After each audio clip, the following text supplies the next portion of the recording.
Hey everyone, Complex back with another video, and today we're going to be chatting about the Rising Tide quest that recently launched in Warframe for PC and will soon be out for console.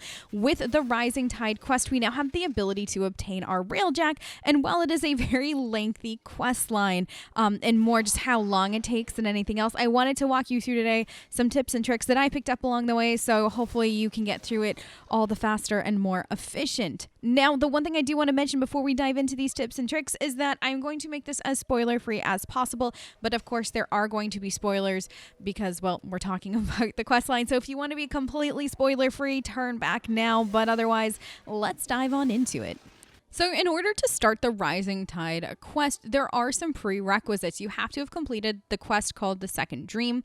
You need to have built the dry dock in your dojo. You need to have researched Cephalon Psi at the dry dock research console and then built Cephalon Psi in your orbiter's foundry. Now, if you have a clan and everybody has kind of already built stuff and you're just starting out now, you just need to physically walk into the dry dock and then pick up the blueprint at the research console for Cephalon Psi, and it should tick off those two middle requirements for you, so that way you can just go ahead and build Cephalon Psi and get the Rising Tide quest started. Now, the first major thing you're going to note is that there are 6 total stages to the Rising Tide questline. Now, the Rising Tide questline is separate from getting Cephalon Psi. You actually have to obtain Cephalon Psi first, and each of the stages, after you complete the mini quest that goes with it, has a 12-hour build period because there are 6 different stages to building your Railjack.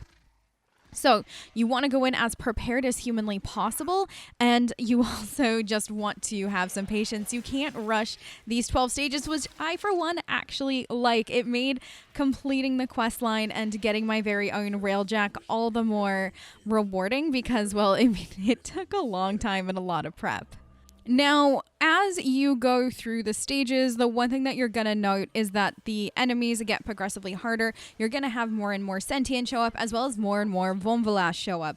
So I would suggest bringing a frame, especially I would say after stage 2, that you're very, very comfortable with and that you know you can kill sentients quickly, so that way you're not spending forever doing the protect the zone part of the quest. So for myself personally, I brought Excalibur Umbra. I think he's just super handy to have when killing sentients because, well, that's what he does. I do have an entire video dedicated to how to kill sentients easily and quickly, and I will link that in the description down below, so that way if you have any questions on that, you can check that out there. Other options, a Frost would be fantastic. Wisp should do a really good job at this, as well as Valkyr with her Hysteria. So any of those frames that are tanky but can also do a lot of damage quickly are going to be a fantastic option to bring with you. Now, I know I said that this quest line takes a lot of time as far as just like time goes, but it's also hefty on the resources. I'm not gonna lie. Let's just start with what's the easiest pill to swallow, and that's you're gonna need 6 million credits. I didn't say that incorrectly. You need 6 million credits. So go grind the index now. Don't stop. Go start grinding the index. It is a 1 million credits per part, so you do have time to get yourself the 6 million credits total. But if you haven't started the quest line yet and you're like waiting for your dry dock to finish, or if you're on console and you're waiting for it to release, I cannot stress enough how much you should start grinding out credits and just the materials overall. And I will just get to give you a heads up on what you're going to need in total. This isn't per stage or anything like that. This is how many resources you're going to need total to build your Railjack. You're going to need, like I mentioned, the 6 million credits, 100 cubic diodes, 15,000 rubido, 30 neural sensors, 120 carbides, 1,000 cryotic, 30 Orokin cells, 20,000 nanospores, 3,000 plastids, 5,000 circuits, 27,000 alloy plate, 200 control modules, 100 pustrels, 500 Feldron samples, 50 morphics, 35 neurodes, 120 Copernics, 20,000 ferrite, 4,500 polymer, 15 Argon Crystal, which you will not need until stage 5, 500 detonite ample, as well as 10,000 salvage. It's a lot of common materials that most of us already have, but if you are a newer player or if you're somebody that's been building a lot, you might be low on some of these resources, so I would just start grinding out for them now.